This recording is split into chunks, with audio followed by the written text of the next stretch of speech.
Everyone is telling you that email is dead. Like, Yeah. you hear it constantly, right? They say it's this archaic chore. Oh, yeah, totally. A relic. Exactly. A relic of the early internet that's just buried under messenger bots and algorithm changes and, the endless blinding hype of social media. Right. The prevailing wisdom is just to abandon the inbox entirely. Stop bothering with email lists and just dump all your energy into the latest short-form video platform. Which is such a massive trap. It is. But what if the very thing you're actively ignoring, the thing you view as just another annoying administrative task on your endless to-do list, is actually the undisputed king of online revenue? I mean, it really is the ultimate digital blind spot. We have this entire culture of creators and business owners who are essentially trying to build skyscrapers on quicksand. Well, on quicksand. Yeah, because they're mesmerized by all the shiny new tools, right? Yeah. But they completely ignore the actual concrete foundation that drives sustainable, predictable business growth. And that tension is exactly what we're going to resolve for you today. Welcome to the Deep Dive. Glad to be here. In this session, you're going to learn precisely why email outconverts and outperforms absolutely every other platform out there. Like, it's not even close. Not even a little bit close. We are going to reveal a foundational 5-step process designed to take someone who is just casually scrolling past your work and turn them into a fiercely loyal, paying customer. Today, our mission is focused exclusively on the introduction and core foundational principles of the book 300 Email Marketing Tips by Mira Cotthand. Such a crucial section of that book. It really is. If you're interested in business, entrepreneurship, or basically just taking control of your audience and your income, this is your blueprint. And we need to set the right parameters before we even look at that blueprint, because this deep dive is really about unlearning. Unlearning, I like that. Yeah, it's about stripping away all the contradictory advice you see flooding your feeds and silencing those crippling internal questions that just paralyze. Like what kind of questions? Oh, things like, what on earth do I actually send my subscribers so they don't hate me? Or, why are my open rates in free fall? We kind of had to put our feelings and assumptions about the inbox to the side for a minute and look exclusively at the hard data. Because the data tells a completely different story. Exactly. When you isolate the numbers, the whole narrative that email is dead completely evaporates. So let's actually start right there. Let's look at this cultural myth versus the hard numerical return on investment. Because the author points out immediately that email is heavily marginalized. It really is. It's treated as the inferior cousin to content marketing and social media. And I think I understand why, honestly. It lacks the glamour. Right? Absolutely. It doesn't give you that massive viral spike. You can't take a screenshot of a viral email and post it to show everyone how popular you are. Exactly. The feedback loop on social media is just instantaneous. You post something, and within minutes, the dopamine hits. Right, you get a like, a comment, a share. You feel seen. But email doesn't do that. You craft an email, you hit send to 1,000 people, and then silence. Crickets. Yeah. It feels like you are shouting into an empty canyon. And because the results don't manifest as this public applause, human nature tells us it isn't working. But the author hits us with a financial statistic that should frankly stop any business owner dead in their tracks. Like, anyone wanting to build a business needs to hear this. It's a staggering number. For every single dollar spent on email marketing, the average return is $44.25. 44 to 1. Let's contextualize that for a moment. Please do. If you were investing in the stock market or real estate and someone guaranteed you a return of $44 for every dollar you put in, You would liquidate everything. You'd liquidate every asset you had and pour it into that investment. You would never stop feeding that machine. Never. Yet in the digital business space, people routinely ignore this machine just because it doesn't come with a public follower count. And it gets even more granular when the source material breaks down the actual value of a single subscriber versus a single follower. Oh, the conversion math here is fascinating. Right. This is where the math gets incredibly real. And honestly, a bit jarring for anyone who spends 3 hours a day trying to make the perfect reel. Prepare yourself. The book states that if you have 1,000 social media followers and you launch a product and try to sell it to them, you can expect 5.9 conversions. Let's be generous and round that up to 6 people. 6 buyers out of 1,000 followers. Which, if you've ever tried to sell something online, sounds painfully accurate. Right. It's tough out there. Now look at organic search.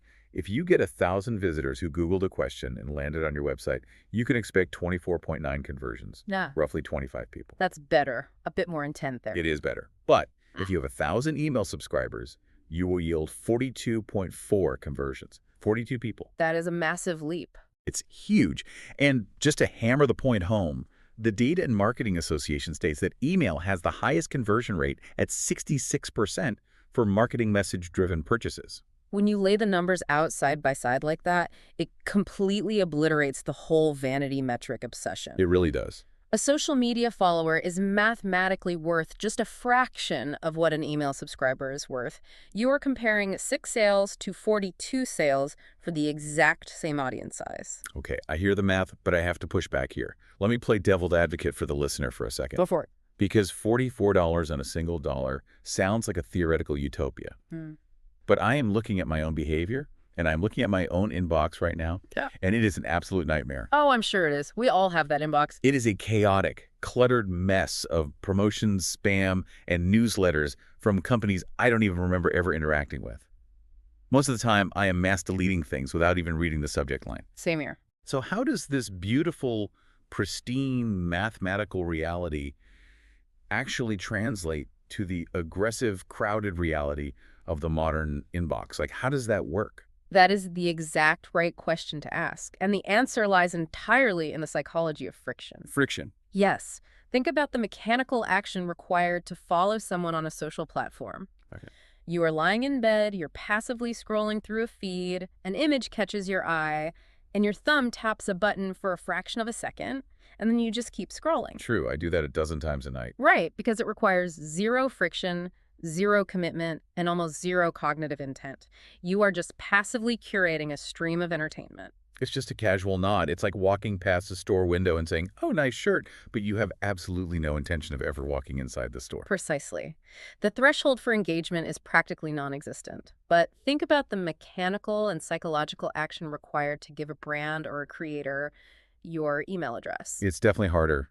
It is a completely different event. You have to stop your scrolling. You have to look at a form. You have to physically type out your personal contact information. Which is a pain on a phone keyboard. Exactly. Plus, it's a piece of data that you know is valuable and private. By giving that up, you are essentially signing a psychological contract that says, yes, I am actively opening the door to my digital living room and I am inviting you inside. Ah, I see what you mean. So the friction itself is the filter. Yes. The friction filters out all the passive window shoppers. The people who actually make it onto your list have already raised their hand. They've proven they actually care. Right. They have signaled a very specific active interest in what you do, and they were willing to overcome an obstacle to get it. So yes, the inbox is incredibly crowded. But the conversion rate isn't high in spite of the inbox being crowded. It's high because the only people in your specific corner of that inbox are people who actively fought to be there. That makes total sense. The foundation of trust and intent is fundamentally stronger from day one. Which means the practical takeaway for you listening right now is a massive shift in how you allocate your time. You have to stop chasing those social media vanity metrics if they're coming at the expense of your email list. You really have to make a choice. Yeah. If you have to choose between spending an hour trying to reverse engineer an algorithm for 6 sales or spending an hour writing a thoughtful email that generates 42 sales, the choice is mathematically obvious. Your email list isn't just a marketing channel. It is your primary financial engine. It is the only asset that reliably pays the bills. Period. Okay, so the data proves that email works, and we understand the basic psychology of intent. But if we are going to build an entire business strategy around this, we need to understand the underlying mechanics. We need to know why it works. Exactly. Why does it work so well for long-term growth? The source material breaks this down into 4 foundational concepts, and the first one revolves around having more than one opportunity to sell. The author anchors this to something called the 3% rule. What exactly is this rule? The 3% rule is a concept the author pulls from Jeremy Miller's work. The rule dictates that at any given moment, only 3% of your target market is actively looking to buy what you are selling. Wait, just 3%. Just 3%. So 97% of the people who find my business today are categorically not going to buy from me today, no matter how good my product is. Exactly. And initially, I know that sounds terribly discouraging. It sounds like a guaranteed failure rate. It does, right. It sounds awful if you are relying on platforms that demand immediate, spontaneous conversion. Yeah. If your entire business model relies on a social media post going viral today, you are basically crossing your fingers and praying that the algorithm serves your post to someone who happens to be exactly within that tiny 3% window on that specific day. Which is incredibly rare. It is a game of microscopic odds. But the author completely flips that perspective, don't they? They argue that the real money, the real opportunity, isn't in fighting over that tiny 3%. It's in capturing the lower 90% of the market. Right. Because the 90% aren't no's, they are just not yets. Oh, I love that distinction. Yeah, these are people who are absolutely interested in your topic. They resonate with your brand. They have the exact problem that your product solves.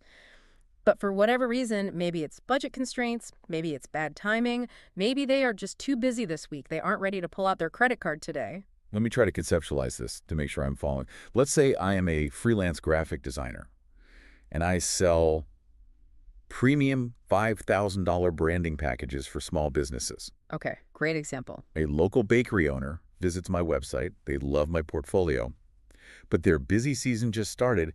They don't have $5,000 in cash right now, and they are completely overwhelmed. So they are in the 90%. They're not buying today. Correct. If I only have social media, they leave my site and they are gone forever. They vanish. Poof. And 6 months from now, when they finally do have the time and the budget to rebrand, they won't remember your name. They will just go to Google and hire someone else entirely. But if I offer them something in exchange for their email before they leave my site, say a free guide on choosing the right colors for your bakery, they enter my ecosystem. They didn't buy the $5,000 package, but they gave me their email. And that is where the magic of the timeline happens. Tell me about the timeline. Well, the buying process is almost never linear. The author notes that while some people might buy on day one, others might buy 6 months or even a full year after joining your list. So for the next 6 months, you aren't aggressively pitching this bakery owner. You're not just screaming, buy my package every Tuesday. No, not at all. You are just sending them valuable insights.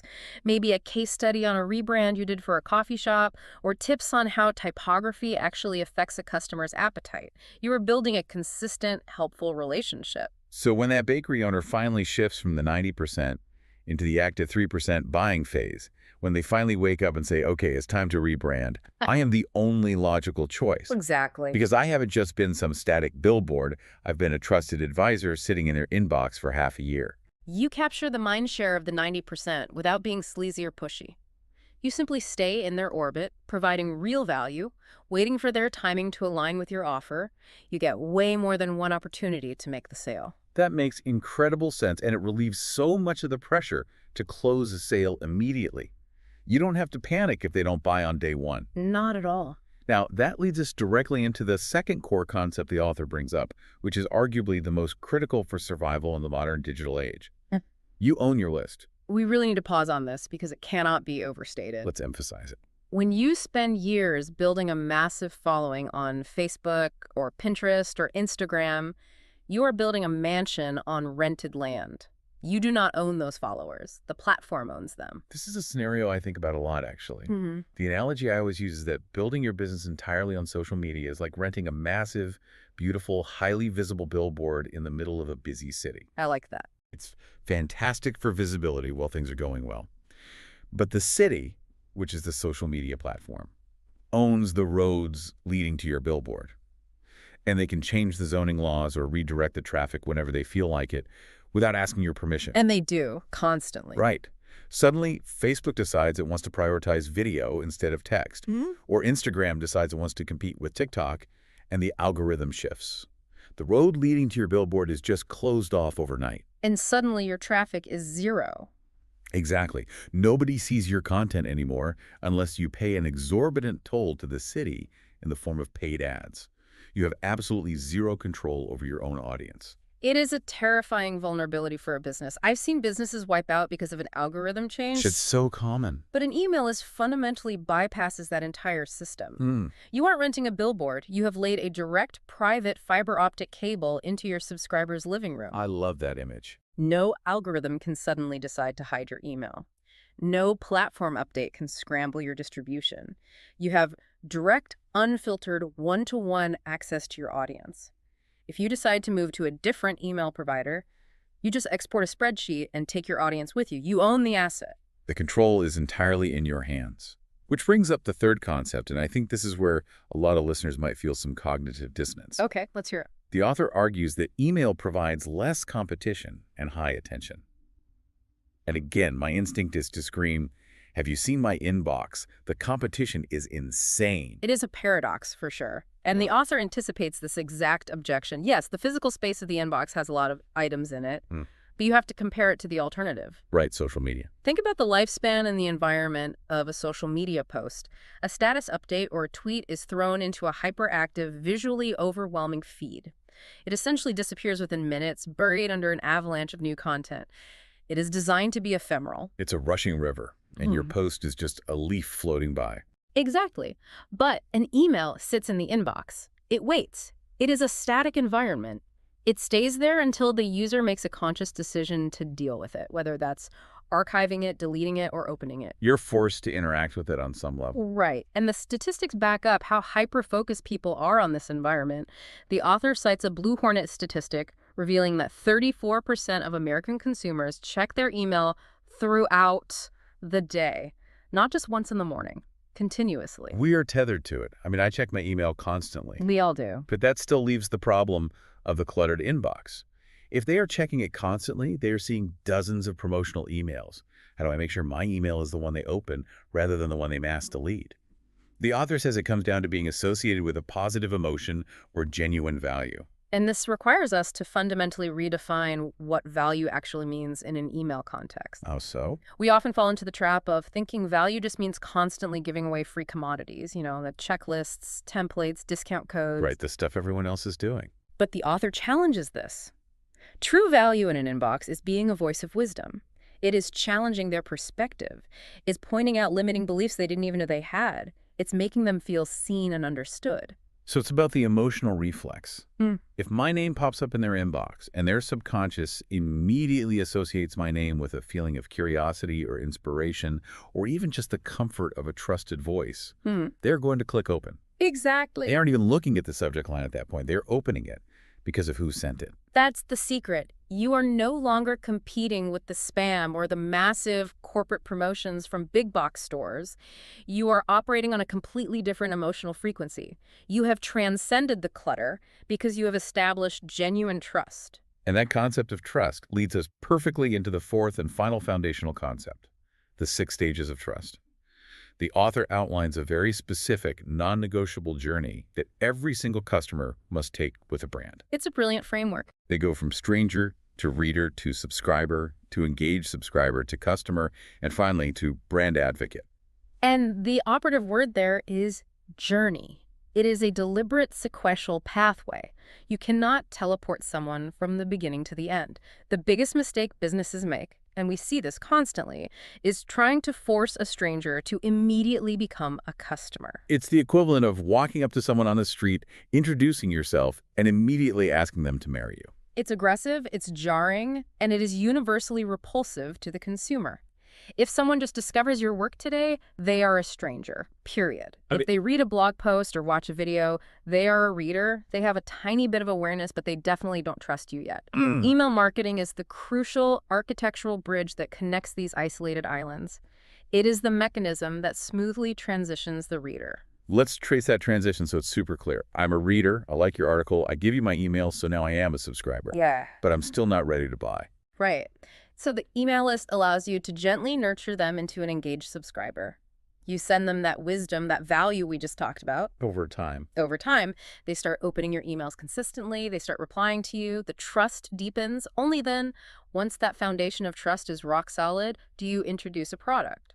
And because they trust you, they naturally transition into a customer. And if the product actually delivers on its promise, Then they eventually become a brand advocate. That's someone who actively recruits other strangers into your ecosystem for you.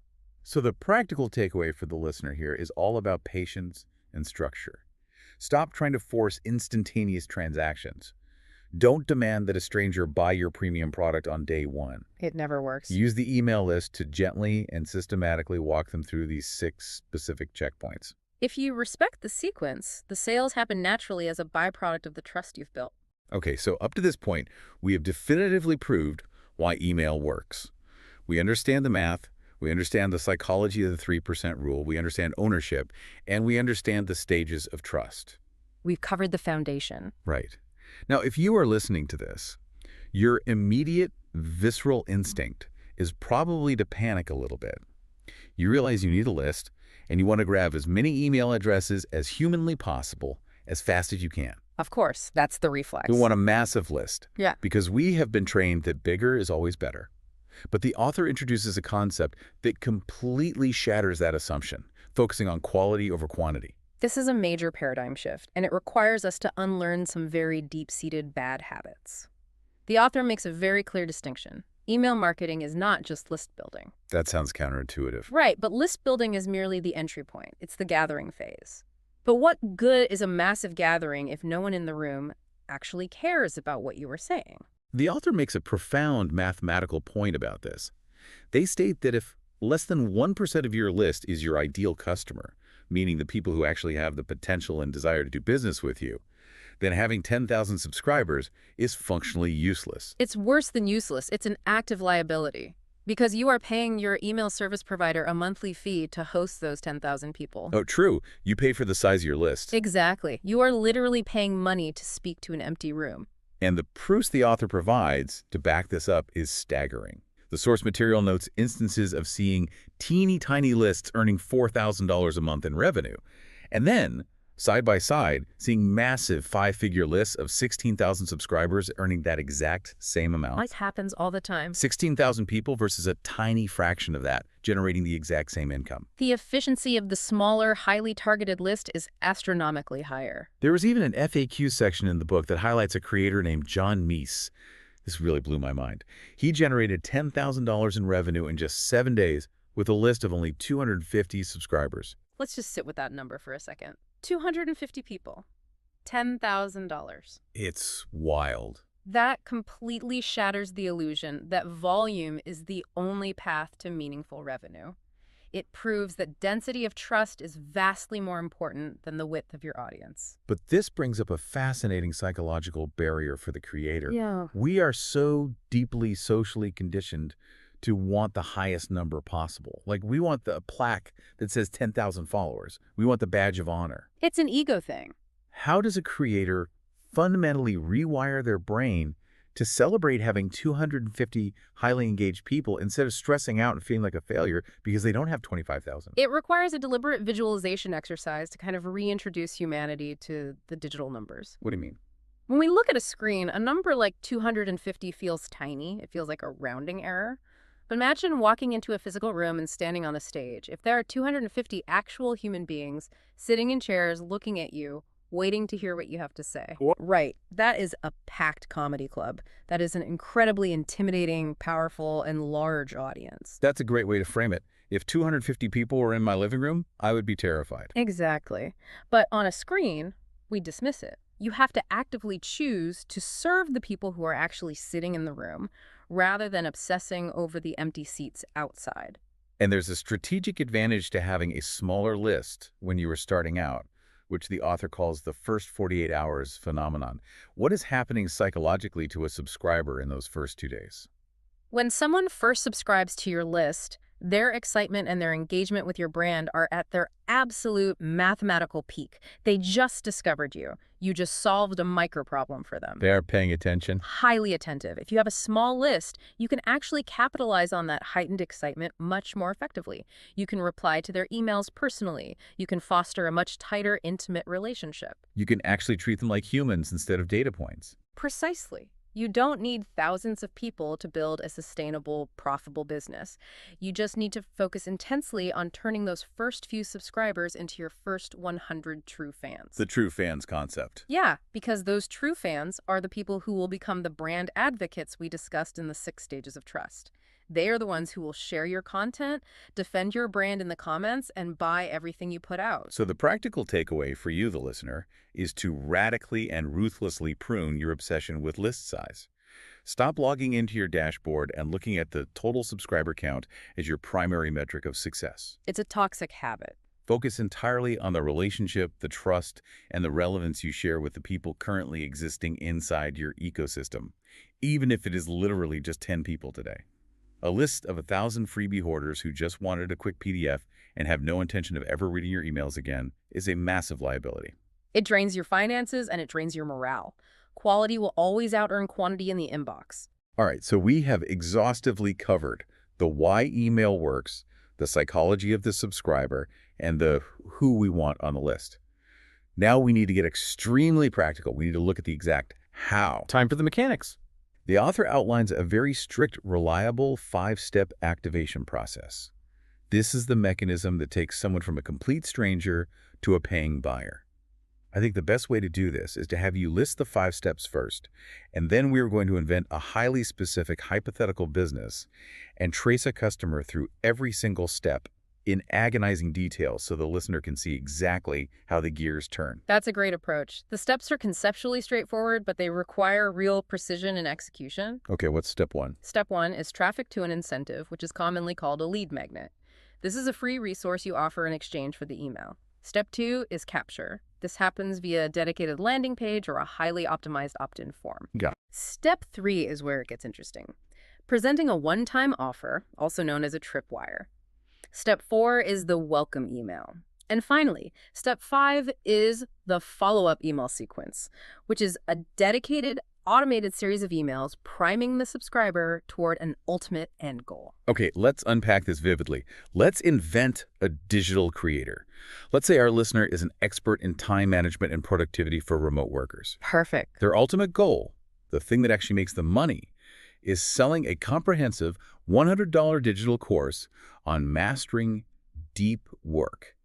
How does this creator deploy step 1? I assume they shouldn't just put a generic box on their website that says, subscribe to my newsletter. No, absolutely not. Nobody wakes up in the morning thinking, I really hope I can find another newsletter to subscribe to today. Very true. They are looking for solutions to their problems. So step 1, the lead magnet, has to be a highly specific, easily consumable quick win that solves an immediate pain point. For our productivity creator, maybe it's a Sunday evening planning template, a beautifully designed one-page PDF that promises to help you organize your entire week in just 15 minutes. Okay, so the creator makes this PDF. They drive traffic to it. Maybe they mention it at the end of a YouTube video, or they write a blog post about Sunday anxiety, or they put a link in their Instagram bio. A stranger sees the promise of this template. That leads directly to step 2, capture. Exactly. The stranger clicks the link, but they don't just go to the creator's homepage. They land on a dedicated landing page. The source material stresses this. A dedicated landing page is vastly superior to a simple form embedded in a blog sidebar because it completely removes all distractions. Right. There's no navigation menu at the top. There are no links to other blog posts. There's no About Me section. It is a digital dead end with only one exit. It isolates the decision. The page has a compelling headline about the Sunday planning template, 3 bullet points explaining exactly how much time it will save them, and a single box to enter their email address. The psychology here is focused entirely on converting that traffic into a captured email. Okay, so the stranger's looking at this page. The friction we talked about earlier happens here. They decide the PDF is worth the friction. They type in their email. They hit the submit button. Now, here is where I think 99% of people get confused or leave money on the table. What happens in step 3? Because usually when I hit submit, I just get a generic page that says, thanks, check your inbox. And that generic thank you page is a massive missed opportunity. Step 3 is the tripwire. It is a fascinating psychological pivot. The moment they hit submit, instead of a dead-end thank you page, they are immediately redirected to a sales page for a one-time low-cost offer. Immediately. Yes, this is your very first attempt to convert a subscriber into a buyer at the exact moment when their intent and their interest in you are at their absolute highest. So what would the tripwire be for our productivity creator? It can't be the $100 course, right? That's too big of a leap from a free PDF. Exactly, it's too much friction. The tripwire needs to be highly relevant to the lead magnet, but low cost and low friction. If the free lead magnet was the Sunday planning template, the tripwire could be a $17 mini video training on how to reclaim 2 hours a day using the Sunday template. Aye. It's an impulse buy. It's cheap enough that they don't need to consult their budget, but valuable enough to definitively prove your expertise. What is the psychology behind making such a cheap offer right away? Are we actually trying to get rich off $17 sales? No, the goal of the tripwire isn't to maximize immediate profit. The psychological goal is to alter the relationship status.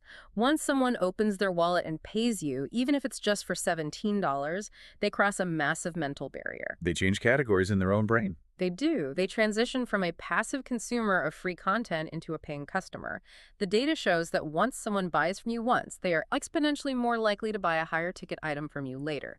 You are identifying your buyers immediately. That is incredibly clever. Yeah. You're changing their identity from reader to customer on day one. Okay, so let's say they see the $17 tripwire. Whether they buy it or they click no thanks, they are now officially on the email list. That brings us to step 4, the welcome email. Step 4 arrives in their inbox almost instantly. The immediate functional purpose of this email is to deliver the free Sunday planning template they originally asked for.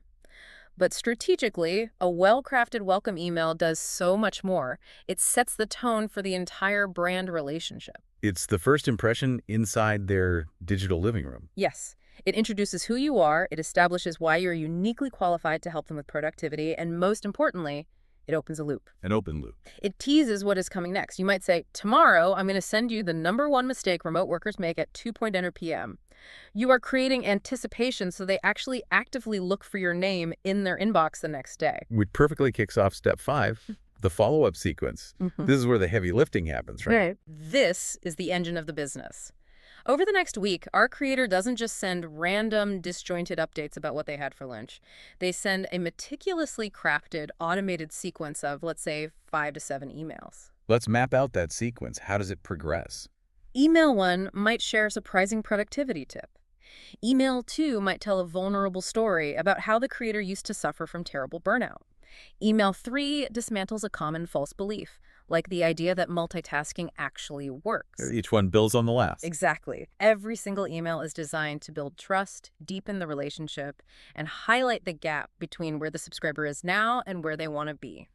And all of this is gently nudging the subscriber toward the ultimate end goal.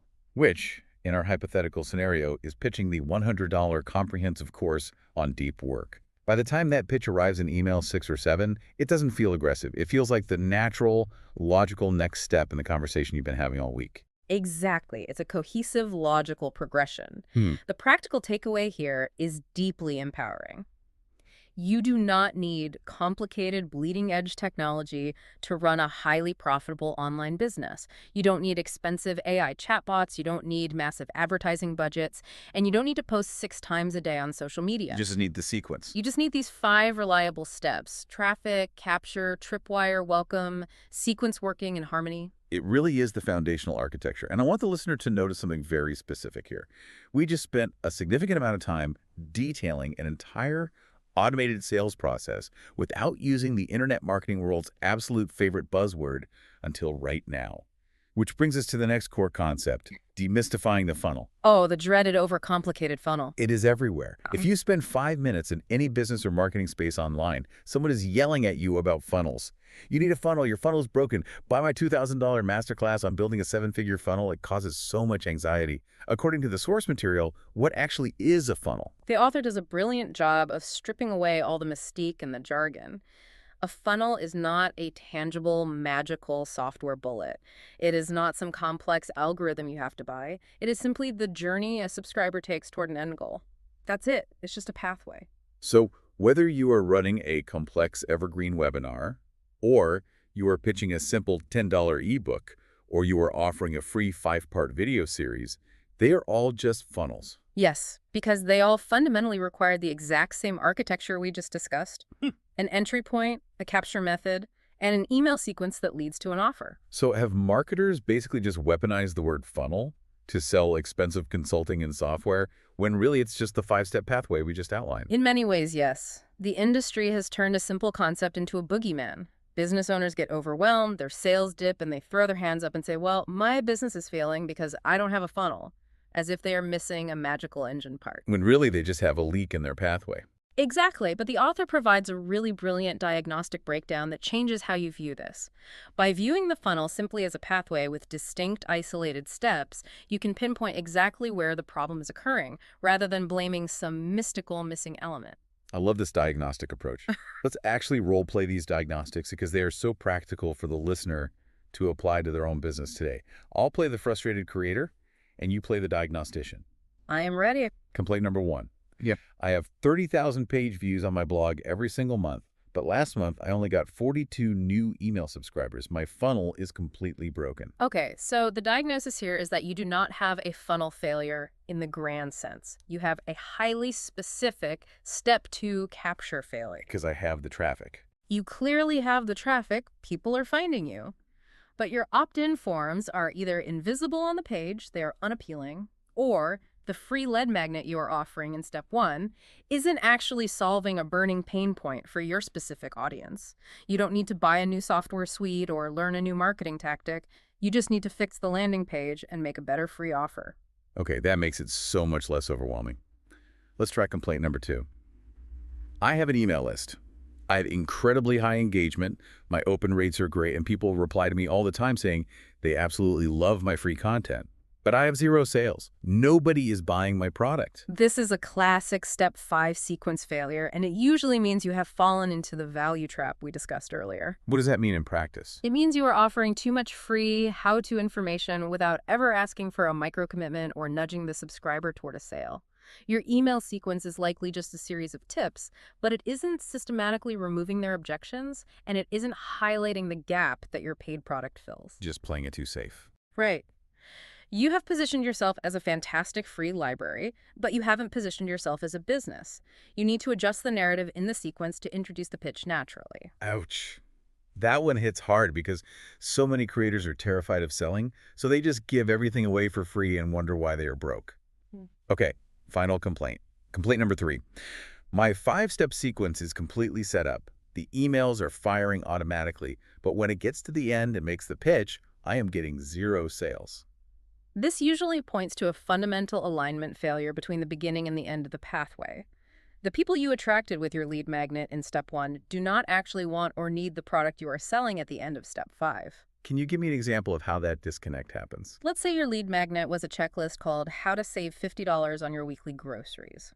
You are going to attract an audience that is highly price conscious, looking for bargains, and focused on saving pennies. Right, bargain hunters. But if the product you pitch at the end of step 5 is a $2,000 masterclass on high-risk real estate investing, you are going to get 0 sales. Because the promise of the entry point completely contradicts the reality of the exit point. Exactly. There is a massive alignment failure. You attracted bargain hunters and tried to sell them high-ticket investments. The pathway itself is broken. So the practical takeaway for the listener here is to stop blaming a generalized lack of funnels for your business problems. Stop looking for a magic bullet. Break your pathway down into the 5 steps: traffic, capture, tripwire, welcome, sequence, and isolate mathematically exactly where the drop-off is happening. It makes troubleshooting a calm analytical process rather than a panicked emotional one. Which is such a massive relief. Yeah. So if you are listening to this deep dive and you are fully convinced, you see the mathematical reality of the ROI, you understand the psychology of the 5 steps, and you are ready to stop obsessing over vanity metrics on social media, the only remaining questions that paralyze people are when to begin and what tools to actually use.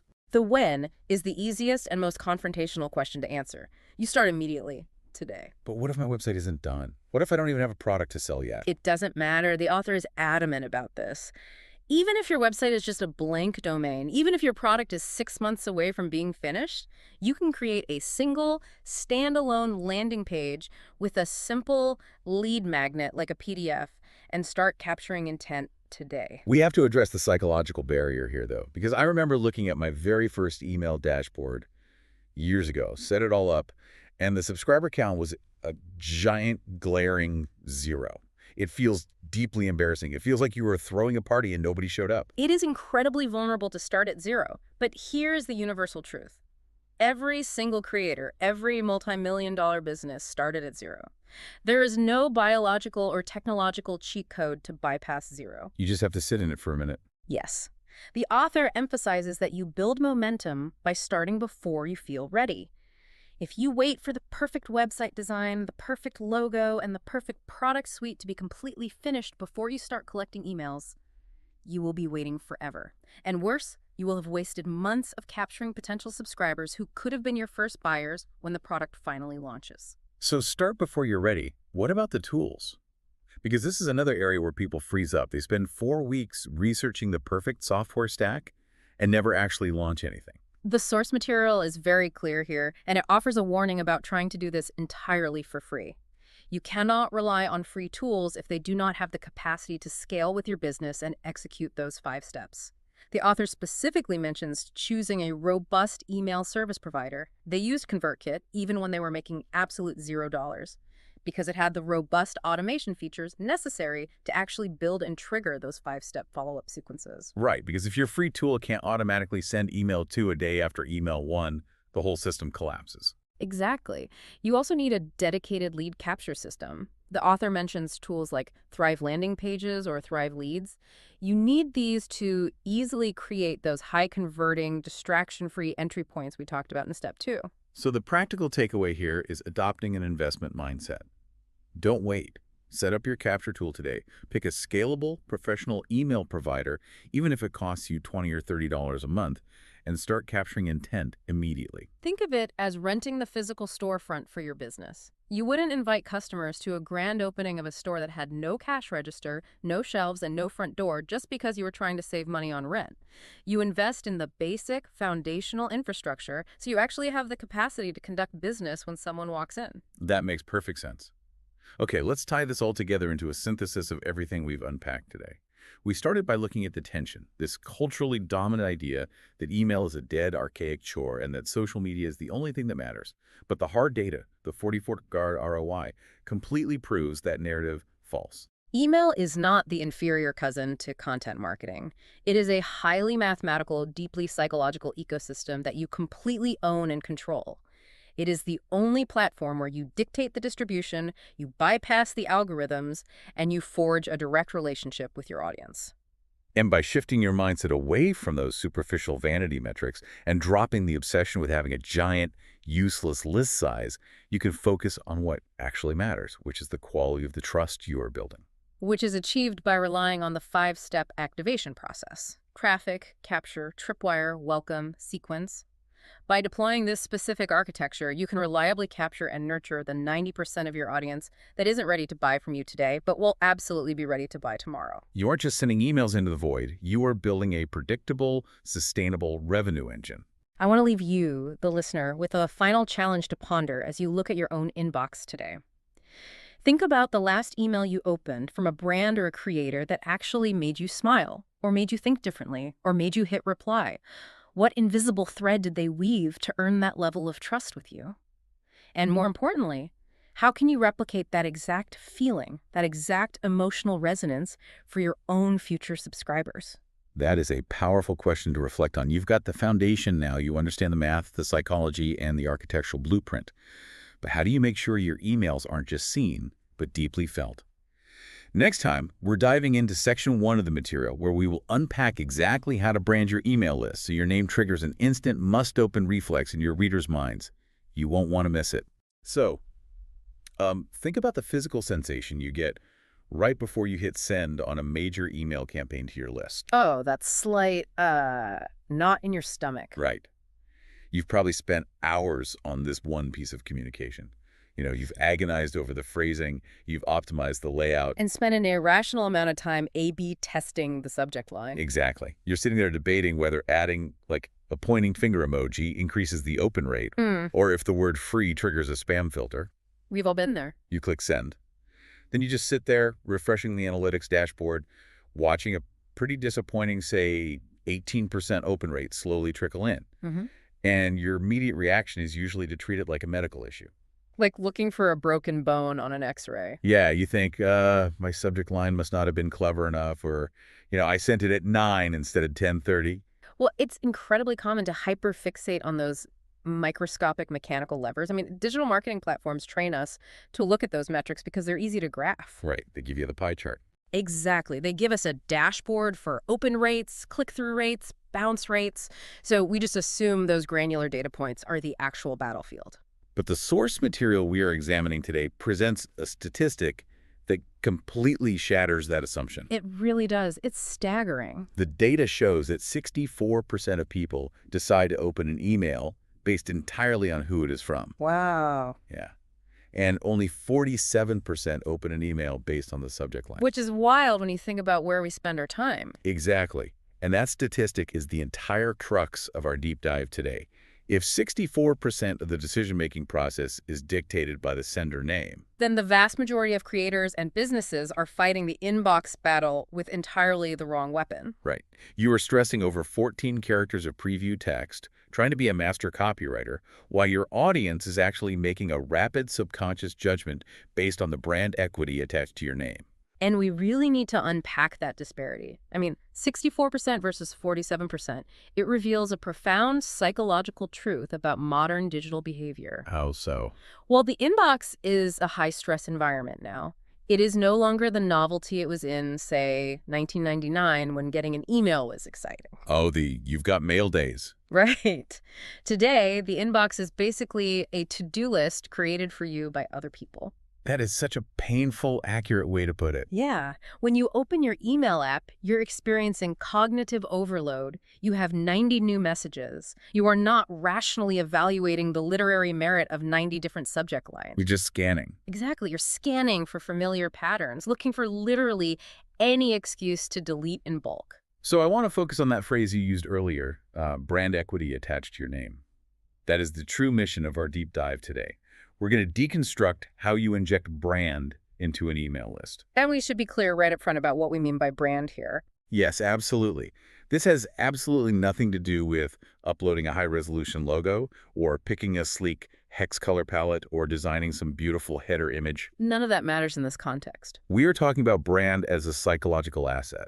And this matters deeply for anyone in business, whether you are a solo freelancer or scaling a huge enterprise. Because transforming your email from a dreaded chore into a highly anticipated conversation is the ultimate shortcut. Right. It turns casual, passive subscribers into eager buyers. So we have to completely redefine the concept of a brand for the inbox. In the physical world or even on a social media feed, a brand is heavily visual. Like the Nike swoosh. Yeah, or Apple's minimalist brushed aluminum, Yeah. or the typography of a luxury fashion house. Those visual cues trigger an emotional response before you even read a word of copy. In the inbox, those visual keys are just stripped away. When someone looks at the Apple Mail app or Gmail on their phone, they just see a list of bold text. Your brand is completely invisible. And if the brand is invisible, it means we're operating purely in the realm of expectation. Let's look at a real-world scenario that strips away all the marketing pretense. Okay, let's hear it. Imagine your phone vibrates right now. You look down, and it's a text message from your absolute best friend. I'm opening it immediately. Exactly. You don't analyze the first 5 words of the preview text. You don't pause to consider if opening the text will provide actionable value to your afternoon. Right, you just tap the notification instantly. The sender name alone dictates your action. You have an established history, a deep psychological footprint with that name. That makes total sense. Now let's apply the inverse. Your phone buzzes and the caller ID just says unknown or it's a 1-800 number. Oh, my guard goes up immediately. Right. Your physiological response is entirely different. Yeah. You scrutinize the preview text with intense skepticism. You are actively searching for a reason to delete it or flag it as junk or just ignore it. Because the burden of proof is entirely on the message itself. The sender name carries zero trust equity. You're assuming it's like a political donation text or a scam or an automated dentist reminder. Exactly. And the problem is, if you haven't built an emotional, psychological brand tied to your sender name, your business emails are relegated to that 1-800 number status. Which means you're forcing your subscribers to judge you purely on the merit of a 10-word subject line week after week. That is an exhausting, unsustainable battle to fight. Yeah, you might win one week with a brilliantly crafted clickbait subject line, but you will lose the war of attrition. Which naturally leads to the inevitable question. Yeah. How does a business transition from the 1-800 number category into the best friend category? Or, I guess for a business, the trusted advisor category. Right. And the source material argues it starts by defining a unique selling proposition, a USP, specifically for the emotional output of your emails. Okay, define that a bit more. You need to define the exact psychological reaction you want to evoke when someone sees your name. When a subscriber finishes reading your weekly dispatch, what is the lingering emotional resonance? I'm looking at how businesses usually interpret the idea of a USP, and they tend to make it about the product features, like we offer the fastest shipping or we have the most comprehensive software. But the email USP seems to be entirely separate from the core product offering. Yeah, it's about the feeling of consuming the content itself. Like, is the goal to evoke intense curiosity? Is it to provide a moment of dark humor in a boring corporate day? Or is it the feeling of a sudden paradigm shift, an aha moment? So the product USP solves a physical or logistical problem, but the email USP solves an intellectual or emotional craving. Exactly. You need a deliberate, invisible thread that binds the subscriber to your list, independent of whether they are ready to buy your product that week. The source material provides a fascinating example of an internal email USP.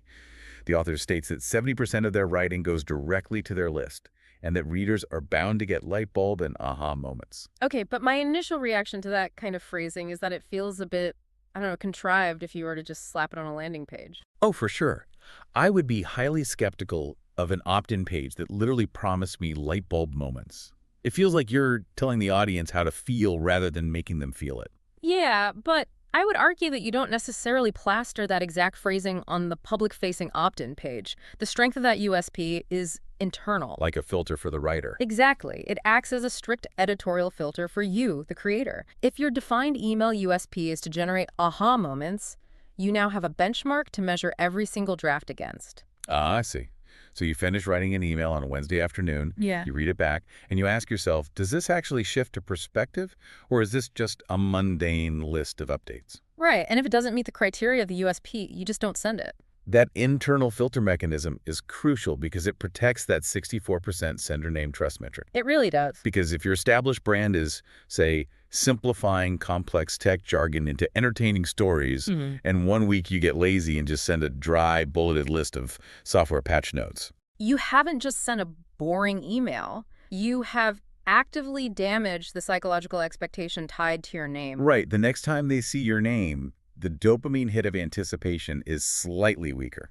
And this dynamic brings us to what I consider the most dangerous, pervasive trap in digital marketing. Oh, the value trap. Yes. If you poll 100 content creators or founders and ask them the primary goal of their email list, 99 of them will give you the exact same two-word directive. They will say, provide value. Provide value. It is the most ubiquitous, hollow cliche in the industry. It sounds noble, but it is fundamentally flawed in its common execution, isn't it? Completely, because the word value has been entirely corrupted. When you press a marketer on what providing value actually looks like in their weekly workflow, they almost always describe the act of giving away free information. Right. They mean free PDF checklists, free templates, how-to guides, top 10 lists. They treat the email list like a bottomless digital giveaway bin. They equate value with volume of free tips. And that equation, value equals free tips, is exactly why subscriber engagement inevitably decays over time. The source material explicitly challenges this paradigm. If your emails are merely a sequence of 10 must-have tips to optimize your workflow, you are not building a brand. No, you're just positioning yourself as a human search engine. Exactly. And we operate in an era where information is a post-scarcity commodity. Between advanced search algorithms and generative AI, a user can instantly procure 10 generic workflow tips in milliseconds. For free, at any moment they desire. You're just commoditizing your own presence.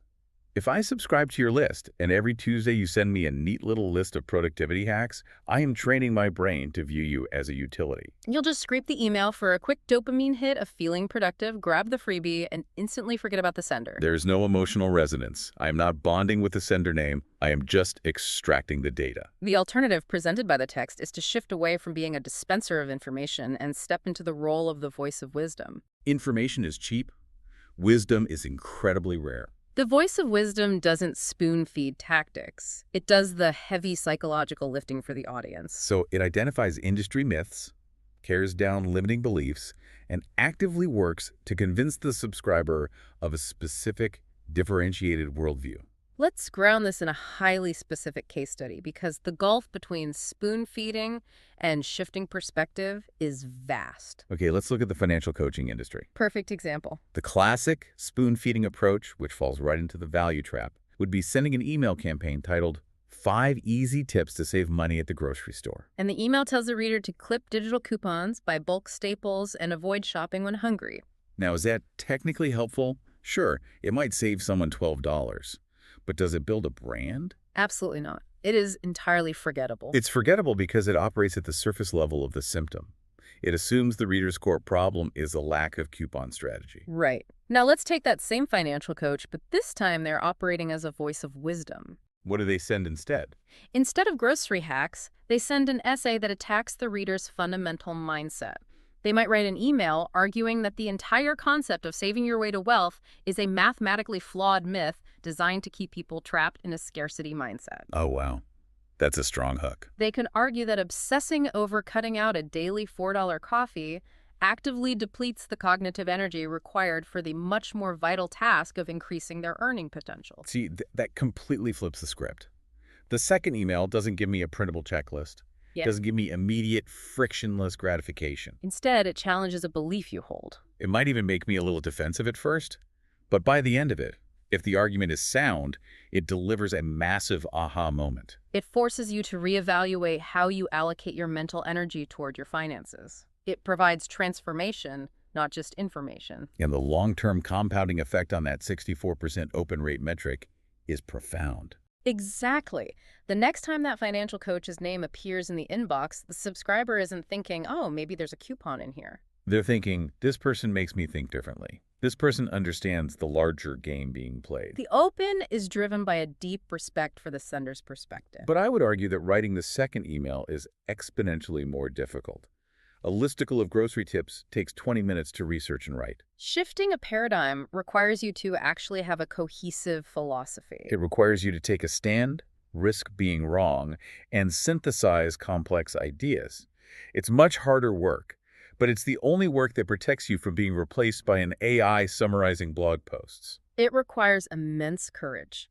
And that leads us directly into the primary consequence of acting as a voice of wisdom. Which is? When you stop pleasing everyone with bland, generic tips, and you start asserting strong opinions and challenging fundamental assumptions, you're going to trigger a very specific, often terrifying mechanism. The unsubscribe notification. Yes, the dreaded unsubscribe. The physiological reaction to seeing unsubscribes roll in is intense for most creators. We are wired to view it as a rejection, a failure of our copy. The instinct is to immediately soften the message, to round off the edges of the argument so you don't offend the next person. But the framework we're looking at demands that you master the art of repelling subscribers on purpose. It is an absolute non-negotiable necessity for list hygiene and brand strength. If your worldview is truly distinct, it must inherently alienate a certain percentage of the population. Because an email list that attempts to be for everyone will inevitably be for no one. Unsubscribes are not a bug in the system.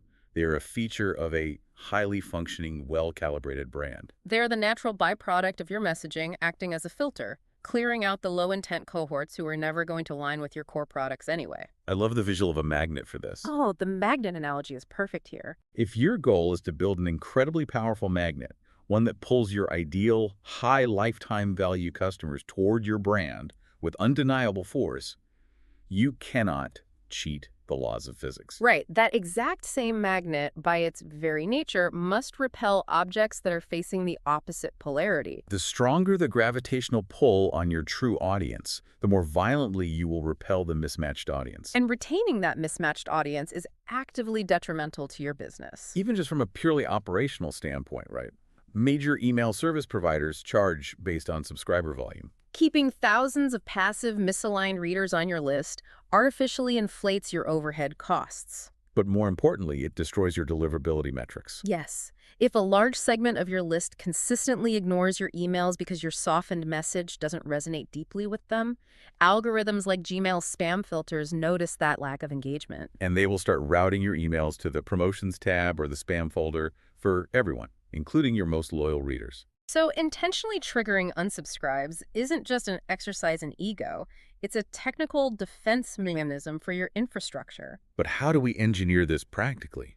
How do we design copy that actively repels the wrong people without sounding petulant or, unprofessional? You have to start by formally defining your anti-avatar. The anti-avatar. Let's unpack this. In marketing, we spend endless hours sketching out the ideal customer persona. Their demographics, their goals, their pain points. Right. But you need to dedicate equal energy to explicitly identifying the characteristics, beliefs, and behaviors of the people you do not want on your list. Like, what concepts would your ideal reader completely reject? The source material gives a very precise example of this. The author notes that their ideal audience fundamentally rejects the identity of being a freelancer. Why is that? They view the term as implying a transient, gig-based worker. Instead, their ideal reader identifies strictly as a business owner, even if they are a company of one. That's a subtle but massive distinction. Furthermore, this anti-avatar is someone who is endlessly hunting for quick, bite-sized hacks to game an algorithm, whereas the ideal reader values deep, long-form, sustainable strategy. So once you have defined those anti-characteristics, you weave them directly into the DNA of your copy. You build conversational tripwires. Like what does that look like in an email? You might open an email by saying, if you are looking for a quick tactic to artificially inflate your Instagram followers this weekend, you can stop reading now. This strategy will take 6 months to execute. You are laying down a gauntlet. It's an act of deep respect. You are telling the Jeter, I respect your time enough to tell you immediately if this isn't for you, and I respect my own expertise enough to not water it down. And the subscribers who stay, after reading a line like that, they feel a sudden surge of exclusivity. They realize they are part of a curated room. They think, okay, this person isn't desperate for metrics, they are serious. That builds immense authority. And that authority gives you the leverage to enforce the source material's golden rule of consistency, which is never send an email merely for the sake of checking a box on a content calendar. Consistency is a powerful tool, but if it is Thursday night and you were staring at a blank screen, attempting to force a mediocre topic into existence just to hit a Friday morning deadline, Stop.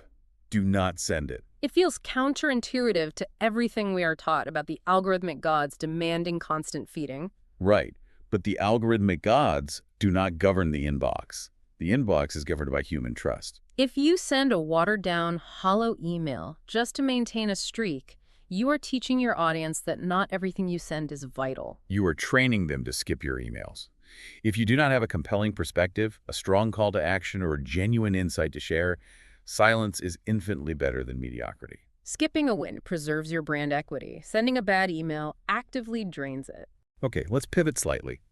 We've established the psychology of the sender name, we've elevated the content from cheap value to the voice of wisdom, and we've built a magnetic filter that aggressively repels the wrong people. Now we are left with a highly curated, deeply engaged list of ideal subscribers. So how do we architect the actual flow of communication with them? We need to look at the operational boundaries of this relationship. Are we building a two-way street or a one-way broadcast? This is a foundational infrastructure decision that dictates your daily workflow. The default assumption for most creators is that an email list functions like a megaphone. You stand on a digital balcony, shout your content down to the masses, and walk away. But as automation and AI-generated content flood the digital landscape, the brands that cut through the noise will be the ones that leverage the intimate, bidirectional nature of email. There is staggering value in high accessibility. Let's define what high accessibility actually looks like. It means explicitly asking your audience to hit reply to a mass campaign and actually responding to them. The intelligence you gather from that is unparalleled. You don't need to guess what your next product should be or run expensive focus groups. If you ask a list of 5,000 engaged people what their biggest bottleneck is, and 200 of them reply, they will literally write your next sales page for you. They will give you the exact vocabulary of their pain points. It is the purest form of qualitative market research. However, there's a massive operational caveat, and the source material is very realistic about this. High accessibility introduces massive operational drag. Right.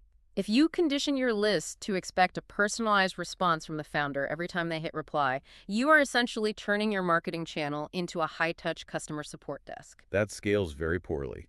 You can end up a prisoner to your own success.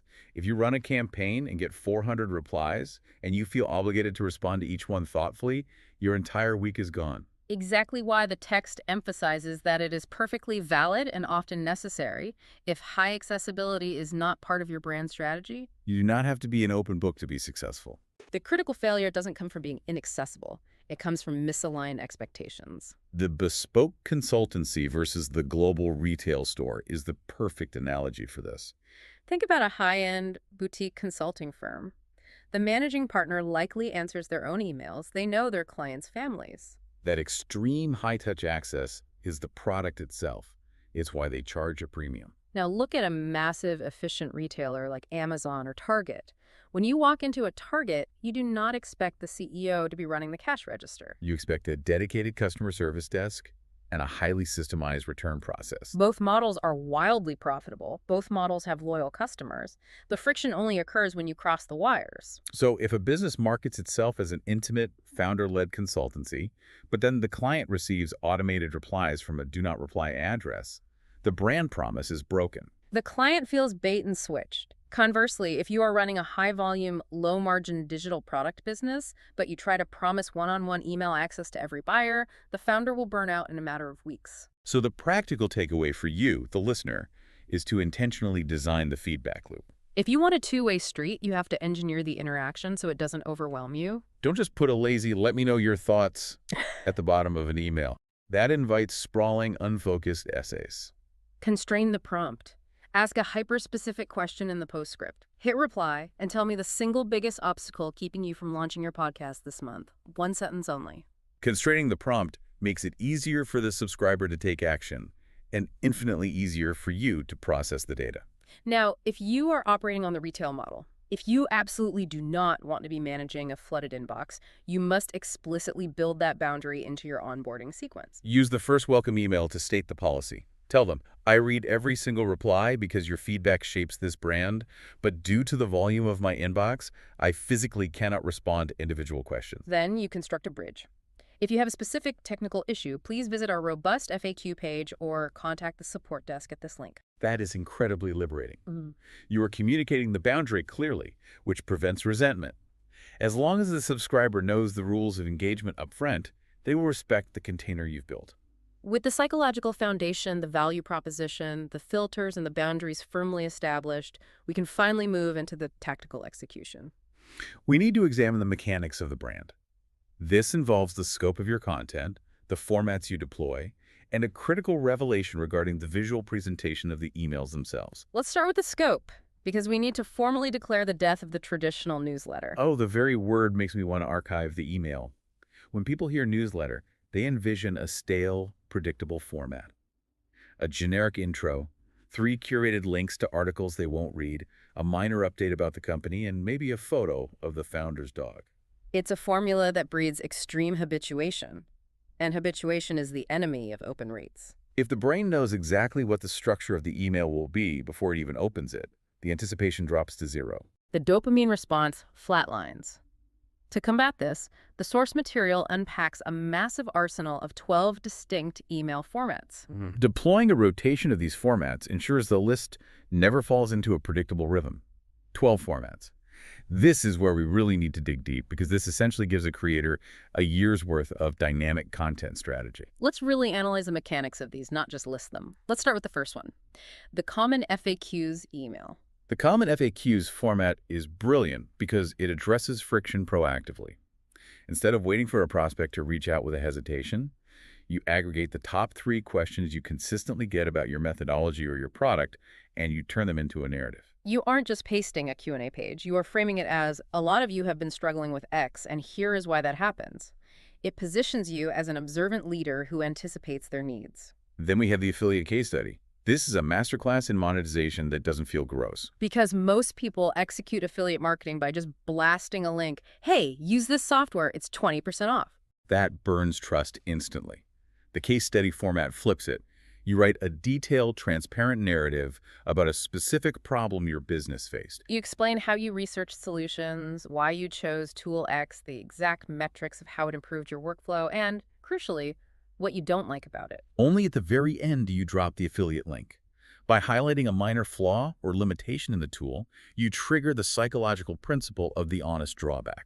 It massively spikes the credibility of the entire review.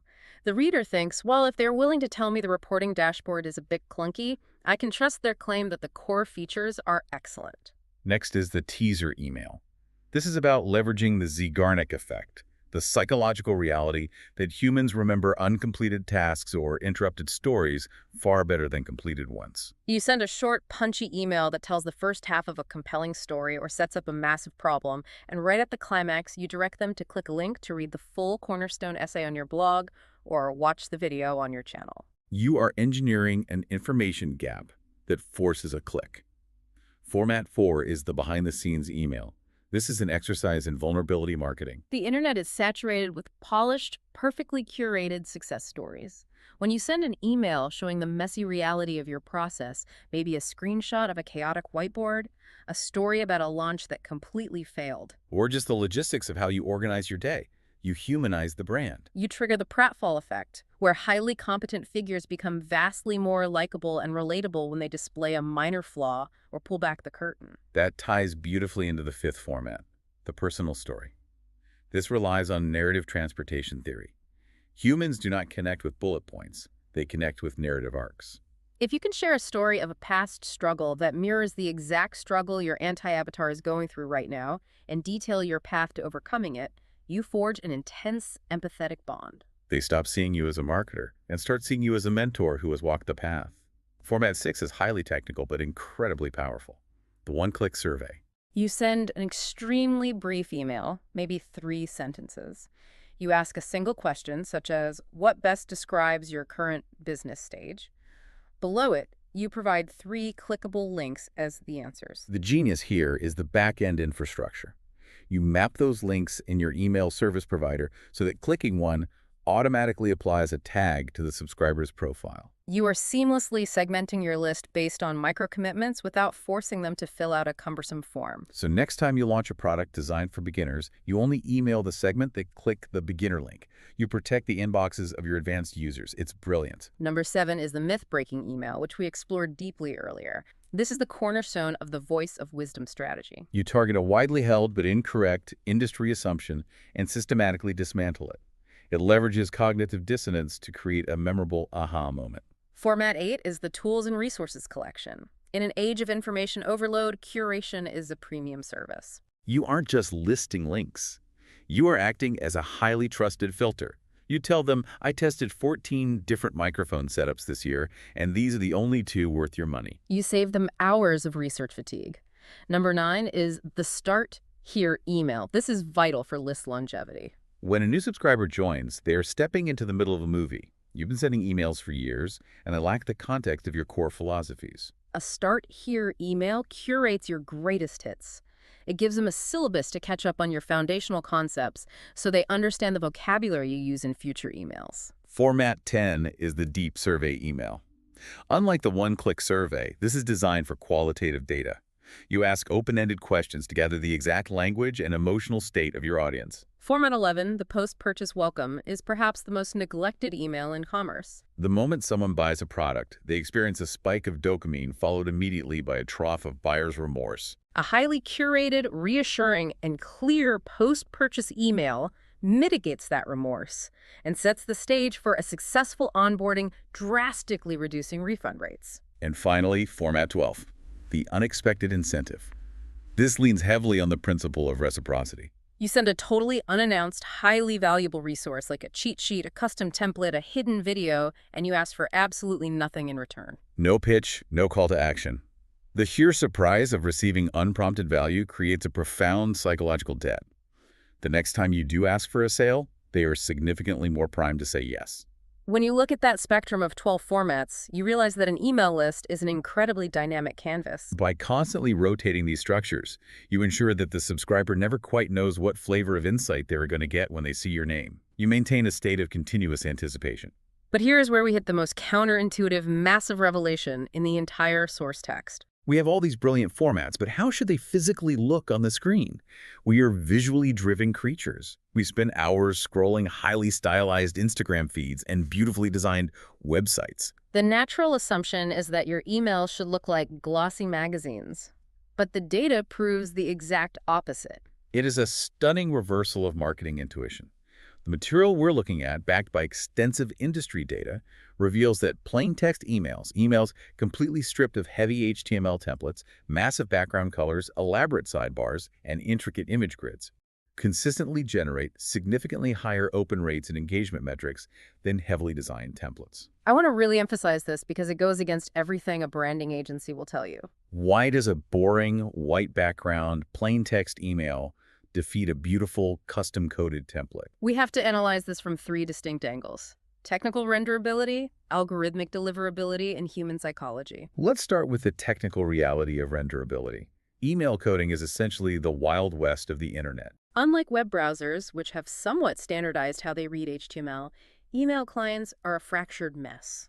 The Litmus market share data analyzing worldwide email environments is crazy. Approximately 28% of opens happen on an iPhone app, 26% on Gmail's web interface, 11% on an iPad, and the rest are scattered across hundreds of different desktop and mobile clients. And Microsoft Outlook, notoriously, still uses the Microsoft Word rendering engine to display HTML emails. It fundamentally breaks complex code. Precisely the issue. When you set a heavy, multi-column HTML template with intricate CSS styling, you're rolling the dice. You have zero guarantee how that file is going to render on a 5-year-old Android phone running a native mail app versus a brand new iPad. Columns collapse, images fail to load and display massive broken link icons, text overlays awkwardly. It looks instantly broken and unprofessional. A plain text email, however, is the ultimate responsive design. It renders perfectly with 100% accuracy on every single device on the planet, every single time. It never breaks because there is no structure to break. That covers the technical side. What about deliverability? Because getting the email to look right doesn't matter if it never reaches the inbox. Deliverability is governed by highly sophisticated, secretive algorithms, particularly Google's machine learning models for Gmail. These algorithms scan incoming mail for heuristics, patterns that indicate whether an email is a personal message or a bulk commercial promotion. A massive image-to-text ratio, heavy HTML bloat, dozens of embedded links, and complex tracking pixels are massive red flags. The algorithm looks at that code and instantly categorizes it as a corporate blast, routing it directly to the Promotions tab, or worse, the spam folder. It's acting like a bouncer at a club. The HTML template is wearing a neon sign that says, "I am marketing to you," and the bouncer sends it to the back room. The plain text email is wearing jeans and a t-shirt. It looks like a normal person, so the bouncer lets it walk right into the VIP section, the primary inbox. That is an incredibly accurate metaphor. And that brings us to the third and most important angle, the human psychology of the recipient. The way an email visually presents itself dictates the neurological framework the reader uses to process it. Let's draw the mental image. You open an email, and it has a giant banner logo at the top. It has 3 columns of text, buttons with drop shadows, and a stylized footer. The visual cortex processes that layout in a fraction of a second. It categorizes the stimuli immediately. It says, this is a corporate billboard. It triggers the brain's sales defense mechanisms. You know you are being marketed to, so your skepticism spikes. The emotional distance between you and the sender is vast. Now imagine opening a plain text email. It's just black text on a white background. Maybe there is one single highly relevant image inserted naturally into the flow of the paragraphs. The psychological categorization is entirely different. It feels intimate. It mimics the visual aesthetic of an email you would receive from a colleague, a family member, or a smart friend. It bypasses the commercial defense mechanisms. It feels like the sender sat down at their laptop, typed out a thought specifically for you, and hit send. It reinforces the core thesis of our entire discussion, that 64% sender name trust. A plain text email is a vehicle for authentic connection. It forces the audience to engage with the ideas rather than being distracted by the packaging. Now, to be entirely fair to the nuance of the source material, there's a specific caveat where this rule does not apply. Yes, the context of the business model matters. If you are operating a highly visual e-commerce brand, a boutique clothing label, an artisanal furniture company, or a high-end photography studio, the aesthetic is the product. Plain text will not serve a visual product well. You must show the goods. You need the high-resolution image grids. But if your business is built on intellectual capital, if you are selling knowledge, consulting, coaching, B2B services, software, or digital products, plain text is unequivocally the superior choice for building a long-term, high-trust relationship. You are selling your mind, and plain text is the clearest window into it. The practical application of this is incredibly freeing for a founder. It means you have empirical permission to strip back your operations. You no longer need to waste 3 hours on Tuesday morning wrestling with the padding on an image block in MailChimp, or arguing with a designer over a header graphic. You can switch your templates to plain text tomorrow. You reclaim that time and reallocate 100% of your creative energy into crafting the actual words, refining your voice of wisdom, and challenging your audience's perspectives. And the material makes a brilliant, urgent point about the timing of this strategy. You do not wait until you have a list of 10,000 people to start acting like a curated brand. The psychology of the inbox does not care about your subscriber count. You should have your initial welcome sequence, your lead magnet delivery email, and your core brand positioning fully written in compelling plain text before your website even officially launches. You must treat your very first subscriber with the exact same level of psychological respect and branded experience as your 10,000th subscriber. The culture of your list is established on day one.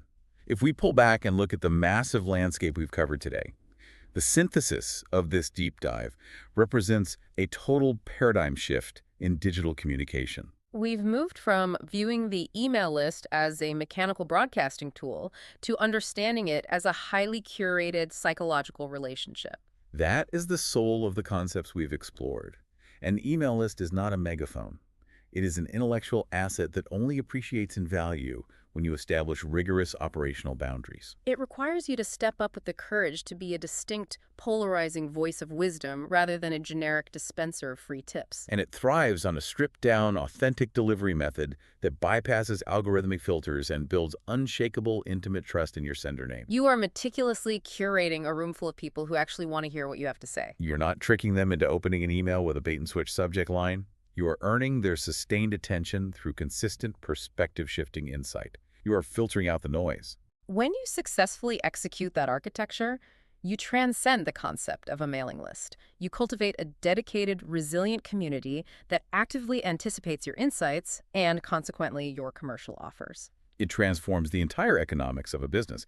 But as we wrap up this deep dive, I want to leave you with the slightly provocative complication to mull over. We have spent this entire hour building the ultimate magnetic brand voice. We've optimized the psychology, we've stripped down the format to ensure maximum deliverability and trust, we've created a perfectly calibrated magnet. But a magnet doesn't discern intent. It only responds to alignment. Exactly the problem. What happens if that perfectly crafted, beautifully authentic voice is accidentally attracting a massive audience of freebie hoarders instead of actual high-intent buyers? What if your voice of wisdom is so compelling that people love reading it, but they have absolutely zero intention of ever opening their wallets? An engaged list is a wonderful metric for the ego, but an engaged list that refuses to convert is just a very expensive, time-consuming hobby. That is the fatal flaw that occurs at the very top of the funnel, long before the first welcome email is ever sent. The quality of the audience you are emailing is entirely dependent on the very first mechanism you use to capture their address. If you use the wrong bait, you catch the wrong fish. So keep pondering that friction, because that is exactly the complex mechanism we are going to dissect in our next deep dive. The psychological architecture of a lead magnet that doesn't just build a list of readers, but systematically builds a list of prime buyers. We'll see you next time. When I first read the core argument of this chapter, I actually made me physically cringe a little bit. Oh, no, really? Yeah, I mean, I had this sinking feeling in my stomach because I realized I might be actively paying money, like every single month, to sabotage my own business. That is a terrifying realization. It is. And I think about your own setup for a second if you're listening. You spend hours, maybe days, creating this beautiful free download. Oh yeah, you pour your soul into it. Right. You plug it into your website, you drive traffic to it, and the metrics look great. People are actually typing in their email addresses. The subscriber count is ticking upward, and you feel like you are just winning the game. You feel like a marketing genius. Exactly. And then you launch a product, you send the big sales email, and you get absolute deafening silence. Crickets. It is, it's one of the most frustrating experiences for an entrepreneur. And yet it is arguably the most common trap in digital business today. Why is it so common, though? Well, because we are completely indoctrinated with this idea that the list is the holy grail. The prevailing myth is that audience size directly correlates to revenue. More people equals more money. Exactly. That's the assumption. But what we are looking at today fundamentally shatters that illusion. A massive list is not an asset by default. Wait, really? Not by default? No, not at all. In fact, if those subscribers are misaligned with your eventual business model, that list is a liability. It is a bleeding wound on your balance sheet. Because you're paying to keep them around. Right. You're paying software companies to warehouse the contact information of people who will never, ever give you a dime. Which is just the brutal reality we are unpacking today. We are doing a deep dive into Chapter 3 of Mir Cohen's book, 300 Email Marketing Tips. And this specific chapter is dedicated entirely to the architecture of a compelling lead magnet. But we aren't just talking about how to make a pretty PDF, right? Yeah. No, definitely not. We are going to deconstruct the behavioral psychology and the hard economics of why some opt-in incentives build multi-million-dollar empires while others just build a bloated, expensive list of digital hoarders. So whether you are scaling an established company or you're just, sketching out a side hustle in your notebook tonight, the mission here is clear. Stop collecting random emails and start strategically pre-qualifying buyers. I love that, pre-qualifying buyers. So to do that effectively, we have to move past the superficial definition of what a lead magnet even is. Right, because on a mechanical level, it's just a value exchange.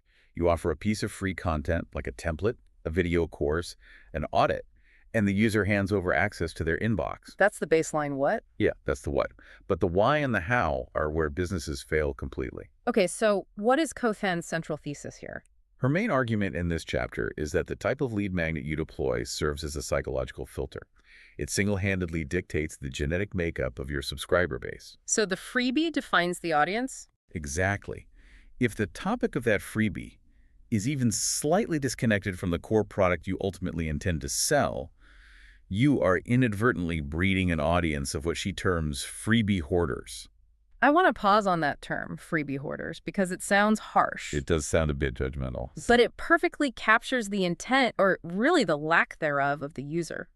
Let's ground this in Cohen's concrete example from the text. The homeschooling one. Yes, the homeschooling example. So imagine your core business, the thing that actually pays your mortgage, is a premium, high-ticket digital course and ebook bundle for homeschooling parents. Okay, so you teach them how to build curriculum, how to structure their day, all of that. Right. That is the destination. That is the fundamental economic engine of your business. So you need to drive the right people into that engine. Exactly. Now let's say you test two different lead magnets. Scenario A, you create a beautifully designed 10-page guide on how to use essential oils for natural cleaning and focus around the house. And scenario B. Scenario B, you offer a simple one-page cheat sheet on how to structure a weekly homeschooling teaching plan. Well, the divergence in user intent between those two paths is monumental. It really is. Offering the essential oils guide when your business is built on selling a homeschooling curriculum, it is the equivalent of setting up a booth outside a strict vegan grocery store. Okay, I see where this is going. And handing out perfectly cooked free steak samples. Are people going to take the steak? Oh, of course they are. It's free food. Right. A massive crowd will form. But the moment you pack up your booth and say, hey, if you like that, come inside and buy some of this premium tofu, the entire crowd is going to evaporate instantly. Exactly. You attracted a massive audience that fundamentally lacks the intent to purchase what is actually on your shelves. I love that analogy because it highlights the flaw in how we assume human behavior works. How so? The trap that entrepreneurs fall into with the Essential Oils Guide is this dangerous assumption about demographic overlap. Like assuming all homeschooling parents are identical. Right. They think, well, Parents who homeschool are often mindful about their environment. They probably lean toward natural health. So they probably like essential oils. That does sound like logical marketing logic, though. It does, but it's a leap. They assume, therefore, if I capture them with oils, I can nurture them, change their mindset over a 6-month email sequence, and eventually pivot them into buying homeschooling lesson plans. Which, that sounds exhausting just saying it out loud. Because it is. It's mathematically and psychologically inefficient. Coherent makes it very clear that you are fighting an uphill battle against human nature. Because they never asked for homeschooling stuff. Exactly. Yeah. You are attempting to artificially manufacture an intent link that the user never agreed to. When they opted in for essential oils, their mindset was anchored in home remedies. Right. They wanted a clean house, not a math curriculum. So by trying to pivot them to curriculum design, you are effectively breaking the implicit contract you made with them. Contrast that with scenario B, the homeschooling teaching plan cheat sheet. Right, the person who downloads that is raising their hand and broadcasting a very specific signal. They're basically screaming, I am actively struggling with homeschooling structure right now. Yes, you don't have to change their mindset. You just have to offer the solution to the problem they just admitted they have. But let's dig into the mechanical consequences of getting this wrong, because if I am playing devil's advocate here, and I know a lot of listeners who've been trained by social media growth hacks might be thinking this. Hit me. Why does it matter if some of them are just there for the free steak? Isn't email marketing inherently a numbers game? That is the most common pushback. Right, like if I cast the widest net possible, if my lead magnet is something universally appealing like how to organize your life, won't I capture 100,000 people? You probably will, yeah. And even if 99% of them are hoarders, surely the 1% who buy will make it worth it. That is the exact trap that bankrupts small creators. And to understand why, we have to look under the hood at how email service providers actually function. It's not just about vanity metrics then. No, not at all. It is about infrastructure costs and algorithmic reputation. Let's look at the hard cost first. Okay, let's talk money. Coherent points out that email marketing has a staggering return on investment. Statistically, $44.25 for every $1 spent. That's incredible. It is, but that metric is an average pulled from healthy lists.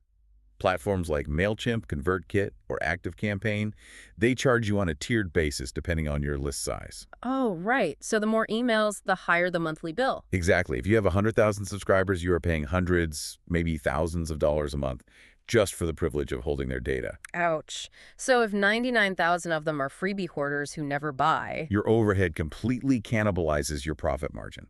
it's like you are renting an enormous warehouse just to store empty boxes. That is the perfect way to put it. And that's just the financial side. The technical side is even more insidious. Wait, it gets worse. Oh, it gets much worse. The infrastructure of the internet heavily penalizes apathy. What do you mean by apathy? When you send an email to 100,000 people and 90,000 of them ignore it because they only ever wanted that one essential oil, PDF, Gmail, Apple Mail, and Yahoo are watching that. They track that. They track everything. Their algorithms track your open rates, your click-through rates, and your delete without opening rates. And when they see all those people ignoring you, When they see massive apathy, they downgrade your sender domain reputation. They classify you as gray mail or outright promotional spam. oh, wow. So the people who actually do want your homeschooling content won't even see your emails because the hoarders ruined your reputation with the email providers. Yes, exactly. A bloated list of misaligned subscribers creates a toxic ecosystem. The apathy of the hoarders algorithmically guarantees that your actual buyers will never even see your sales pitch. Because it goes straight to the promotions tab or the spam folder? This is why Coherent's advice is so urgent. A hyper-engaged, surgically targeted list of 1,000 people will not just outconvert a generic list of 10,000. It will actually ensure your domain remains healthy. And your messages actually land in the inbox. So the takeaway for you listening is you need to do a hard audit. A very hard audit. You have to look at the lead magnet sitting on your website right now. Does it attract a buyer? Or does it attract a crowd for a free sample they have no intention of following up on? If it doesn't seamlessly and logically pre-qualify someone for your eventual paid offer, you have to tear it down. Scrap it completely. Which brings us to the methodology of replacement. If we acknowledge that the generic net is dangerous, how do we engineer the sniper rifle? This is where Coherent introduces what she calls her better advice framework. Better advice. I like the sound of that. The traditional marketing playbook tells you to start with the customer. Find a pain point they have, make a freebie that solves it, get them on the list, and then figure out what to sell them. I mean, I have read that exact advice in a dozen different marketing blogs. It feels totally intuitive. You lead with value. It feels intuitive, but it is structurally backward because it completely ignores the destinations. So you're building a bridge to nowhere. Right. Coherent argues that starting with an arbitrary pain point is exactly how you end up with the essential oil guide for the homeschooling business. You found a pain point. They want clean houses, but it doesn't serve the business. Exactly. Her better advice is to reverse engineer the entire process. You never start at the beginning of the user journey. Where do you start? You start at the absolute end. You start with your core paid offer, and you build the bridge backward from the destination to the starting line. Let's walk through the mechanics of that using Cohen's example from the book. Let's say your paid product is a comprehensive $150 masterclass and ebook on advanced writing tips for aspiring authors. Okay, so that is the destination. We planted our flag there. Now we have to figure out the immediate preceding step. Right. If you reverse engineer, you realize your ideal buyer is someone who is currently frustrated with their writing. They are stuck. So your lead magnet becomes a mini guide on 5 essential writing prompts to break writer's block. Yes. And look at what happens there. When a user visits your site and enters their email for that specific guide, they aren't just getting free value. What are they doing? They're psychologically self-identifying. They're raising their hand and saying to you, I struggle with writing and I actively want to improve it. The beauty of reverse engineering is that it guarantees continuity. The user experiences a logical progression. Exactly. They take the free writing prompts, they get a small victory, and when you subsequently offer them the $150 masterclass on writing, it doesn't feel like a jarring sales pitch. It just feels like the natural, inevitable next step in a journey they already consented to. But Coherent takes this a layer deeper. It's not just about alignment with your product. It is about alignment within the broader ecosystem of your niche. Wait, what do you mean by the broader ecosystem? She points out that you have to assess market fatigue. Market fatigue, like people getting tired of your stuff. Like people getting tired of seeing the same stuff everywhere. Even if you reverse engineer perfectly, you might build a lead magnet that is technically aligned, but completely invisible because the market is saturated. Oh, I see. If every single writing coach on the internet is offering a top 10 writing tips PDF, your audience is already blind to it. They have downloaded 5 of them this week, and they haven't read any of them. So you just blend in. Right. You have to carve out a specific angle that positions you uniquely. The alignment ensures they want the topic. The positioning ensures they want it from you. That makes a lot of sense. So we have the strategy. We know we need to build backward from the paid offer, and we know we need an angle that cuts through the noise. Now comes the fun part. Yes, how do we actually construct the asset? This is where I think Cohen's book elevates from good theory to a masterclass in execution. Because she gives you a blueprint. She breaks down the anatomy of a high-converting lead magnet into 7 non-negotiable elements. And as a creator, I found this section incredibly challenging because it forced me to confront a lot of my own bad habits. She frames these not as gentle suggestions, but as a rigid diagnostic checklist. Basically, if your lead magnet is failing, it is almost guaranteed to be missing one or more of these 7 elements. Let's tear into them. Let's do it. I want to group element 1 and element 2 together because they operate on the same psychological frequency. Okay, what are they? Element 1 is it must be easily consumable, and element 2 is it provides a quick win. Now, I have to admit, I struggle with this. Most people do. What's your instinct? My instinct, whenever I create something free, is to try and blow the user away. I want to give them a 40-page definitive guide, beautifully formatted, packed with citations, to prove to them how much of an expert I am. You want to show off your chops. Right. Shouldn't over-delivering build more trust? It is the most common paradox in content marketing. The desire to over-deliver actually triggers the exact opposite response in the user. Which is? Paralysis. Paralysis. Yes. To understand why Coherent insists on it being easily consumable, we have to look at cognitive load theory. Okay, break that down for me. When a user lands on your website, their cognitive load is already near capacity. Think about it. They have 12 tabs open, their phone is buzzing, they are skimming. They're overwhelmed before they even see your site. Exactly. When they hand over their email, they're seeking a release of tension. If your welcome email delivers a dense 40-page textbook, You aren't giving them a solution. You are giving them homework. You are giving them a massive homework assignment. You are adding to their cognitive burden. Which is exactly the opposite of what they wanted from you. Precisely. So what happens behaviorally? They look at the 40-page PDF, they feel a spike of overwhelm, and they save it to a folder on their desktop called Read Later. Oh man, the Read Later folder. And as we all know, the Read Later folder is a graveyard. They never open it again. And if they never open it, they never experience your expertise anyway. So all that hard work was for nothing. Which brings us to the necessity of element 2, the quick win. Trust is not built through sheer volume of information. How is it built then? In the digital space, trust is built through a rapid loop of action and positive feedback. A dopamine loop. So feeling good fast. Right. If your lead magnet is a simple one-page checklist that they can execute in 5 minutes, and it immediately solves a macro problem they were having, their brain registers a quick win. The dopamine hits. Yes. And their immediate subconscious thought is, wow, if their free stuff got me this result in 5 minutes, I wonder what their paid stuff can do. That reframing changes everything. You don't prove your value by giving them a textbook. You prove your value by giving them momentum. Momentum is the perfect word for it. The goal isn't to educate them completely. The goal is to get them moving. Okay, let's look at element 3. Highly specific. This circles back to our discussion about the danger of wide nets. A truly brilliant lead magnet operates like a dog whistle. A dog whistle. Yeah, it is highly attractive to a very specific type of person and completely inaudible or actively repellent to everyone else. So instead of a lead magnet titled How to Grow Your Social Media Following, which could appeal to anyone from a teenager to a Fortune 500 CEO, you want something intensely focused. You mean example? Something like how freelance graphic designers can land 3 new retainer clients this week on LinkedIn. That is brilliant. Look at the mechanics of that second title. Yeah, let's break it down. If I am a local plumber looking for marketing advice, I see that title and I am immediately repelled. I scroll past it. Because it clearly says graphic designers. Right. And from an algorithmic and economic standpoint, that is a massive victory for you. Because you didn't pay to put a plumber on your email list when you sell design courses. You successfully prevented a non-buyer from clogging up your email list.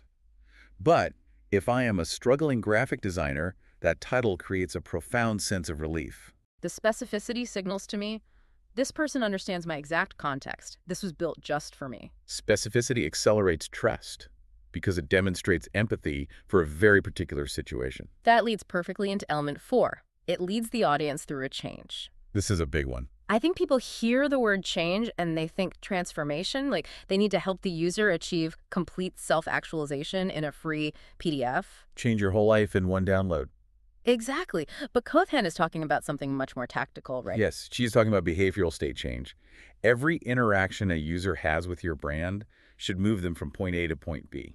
What are point A and point B? Point A is their current state frustrated, confused, disorganized, or lacking a specific tool.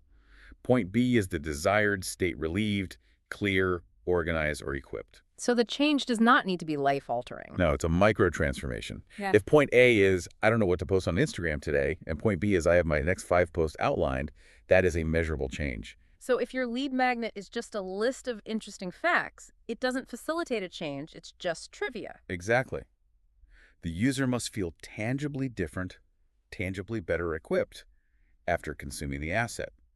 If they don't, it failed. Which makes element 5 so critical. And again, this is an area where I constantly mess up. What's element 5? Element 5 is, it talks about one idea. This is the antidote to the kitchen sink approach. Oh, the kitchen sink. It comes down to decision fatigue and the paradox of choice. Right. When an entrepreneur tries to solve 5 different problems in one lead magnet, they believe they're offering 5 times the value. Look at all this great stuff I'm giving you. But in reality, they are diluting the focus. If your lead magnet promises to teach someone how to fix their diet, optimize their sleep, start running, and begin a meditation practice, The user's brain simply short circuits. there are just too many variables. They take no action at all. I used to use the analogy of a shotgun versus a laser beam for this, but I actually think there is a better mechanical way to look at it. Let's hear it. Think of a magnifying glass. If you hold a magnifying glass over a piece of paper and let the sunlight pass through it broadly, nothing happens. It just illuminates a wide circle. Just a warm piece of paper. Right. But if you adjust the distance and pull all of that energy into one single microscopic point of intense focus... It literally catches fire. Yes. Cothand is saying your lead magnet needs to be the focal point that catches fire. Don't teach them how to overhaul their entire life. Teach them how to fall asleep in 10 minutes tonight. One singular idea, one focal point. I love the magnifying glass analogy. Yeah. And that level of focus is heavily dependent on element 6, which might be the most philosophically deep point Cohan makes in the whole book. Element 6 requires that the lead magnet addresses a problem they are already aware of. This taps into the concept of market awareness, which is foundational to behavioral economics. Explain the mechanics of that, because it seems obvious on the surface, but I know there is a trap here. Why wouldn't someone be aware of their own problem? Because experts suffer from the curse of knowledge. The curse of knowledge. When you are deeply embedded in your field, you understand the root causes of problems. You understand the complex underlying mechanism. Because you study it all day. Right, but your customer does not. A lead magnet is typically a top-of-funnel asset. It is often the very first interaction a stranger has with your brand. So they don't know you, and they don't know the deep science of their problem. Exactly. You have roughly 3 seconds of their attention as they scroll past your opt-in form. In those 3 seconds, it is psychologically impossible to educate them on the existence of a root cause problem they didn't know they had, and then convince them to download the solution. Okay, let's use a real-world hypothetical to flesh this out. Let's say I am a functional medicine coach. My paid program helps people fix their cellular health. Okay. I know, scientifically, that the reason my clients feel terrible is because their mitochondria are inefficient due to circadian rhythm disruption. That is the actual factual problem. But if your lead magnet is titled The 5-Step Guide to Optimizing Mitochondrial Efficiency for Circadian Alignment, what happens? They scroll right past it. They think, I don't know what a mitochondrion is, and I don't care. I'm just tired. Exactly. You are trying to solve a problem they are not yet aware of. You have to meet the market at their exact level of awareness. So what are they aware of? They're intimately, painfully aware that they wake up exhausted at 3 a.m. every night and they can't get back to sleep.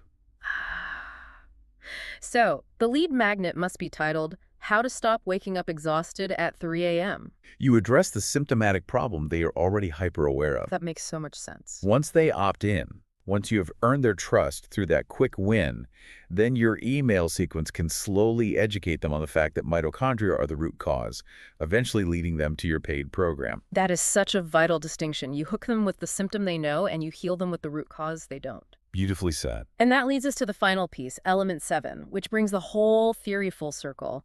It leads to an existing or future product. It is the ultimate pressure test of the reverse engineering strategy. If the quick win they get from your lead magnet is the appetizer, the paid product must be the main course that logically inevitably follows. There must be a psychological bridge. If they take the micro action and get the dopamine hit from the freebie, the natural next thought should be, I want more of this. And your product must be the immediate, obvious answer to that desire. So for you listening, here is the immediate practical application.